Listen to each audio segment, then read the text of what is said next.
Bienvenue à cette soirée annuelle HEC au féminin 100% digital. À situation inédite, il a fallu inventer un dispositif nouveau qui préserve néanmoins les ingrédients qui ont fait le succès des éditions précédentes, à savoir un événement qui inspire un futur souhaitable, où l'on partage de bonnes pratiques et qui célèbre des trajectoires réussies. Notre ambition pour HEC au féminin est de réunir des femmes et des hommes, au-delà de la question du genre, autour de thèmes transverses, pour faire bouger les lignes, questionner le rôle de l'entreprise, de ses dirigeants et la place des femmes dans les instances de gouvernance. Cette crise sanitaire nous aura donné l'occasion de mettre en lumière des femmes et des hommes qui redéfinissent ensemble l'entreprise de demain avec sens et audace, notre thème de l'année. Quel est le sens qu'ils donnent à leurs actions ? Comment contribuent-elles à construire une entreprise plus inclusive, plus engageante vis-à-vis de ses salariés, plus respectueuse de son environnement? Comment évolue la mixité dans les instances de gouvernement? Et de manière plus générale, quelles stratégies mettent-ils en œuvre en ces temps difficiles? Rappelons-nous, la crise, c'est au départ un terme médical.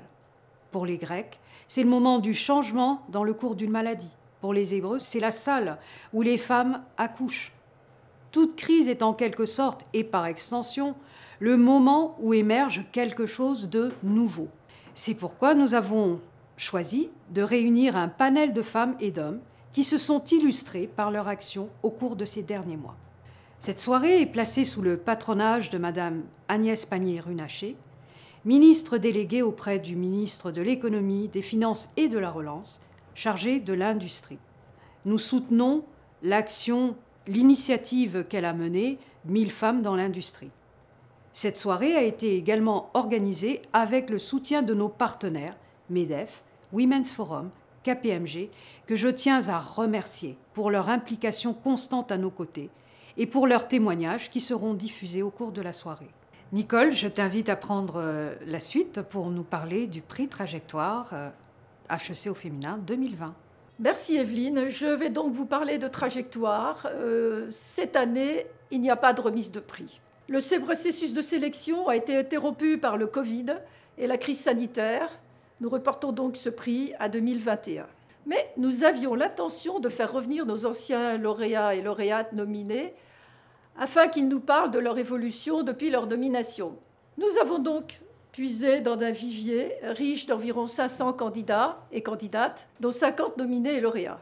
Ce vivier est constitué de femmes et d'hommes inspirants et talentueux par leur parcours, carrière en entreprise, création de start-up, engagement dans des associations, par la diversité de leurs expériences et de leurs activités, plateformes pétrolières, digitales, médicales, coaching, etc., et leur réalisation et également leur engagement au bénéfice de la mixité. Nous avons donc remarqué l'évolution des trajectoires. Le plafond de verre se fendille, ils et elles font preuve d'audace assez souvent pour changer les habitudes, les organisations, le mode de leadership. Et enfin, ils sont tous à la recherche de sens dans leur désir d'améliorer le quotidien. Et donc ce soir, nous allons rencontrer 4 dirigeants qui, chacun dans leur domaine, nous donneront les clés de leur réussite et également leur vision du monde actuel dominé par les crises. Hélène Bourboulou, administrateur judiciaire et fondatrice de FHB, qui est lauréate 2014 et HEC de l'année 2020, et qui avait donc séduit le jury en son temps par le fait qu'elle avait choisi comme monument préféré la Tour Eiffel. Philippe Bertheretière, président de GTT, était lauréat 2018 du prix Mixité et qui nous avait séduit aussi par cette phrase « Toute entreprise qui ne pratique pas la mixité va droit dans le mur ». Meka Brunel, directrice générale de Gessina, nous a complètement séduit par un parcours remarquable depuis Téhéran jusqu'à Paris et son engagement dans les travaux publics et l'immobilier, secteur assez peu féminin, mais elle y a réussi. Et enfin, Marie-Ange Debon, directrice générale de Keolis, dont le parcours entre différentes directions générales, dont elle nous parlera, nous a vraiment fascinés. Je passe donc maintenant la parole à notre animateur, Thomas Lestavel, qui va animer la table ronde et vous présenter ces 4 dirigeants préalablement.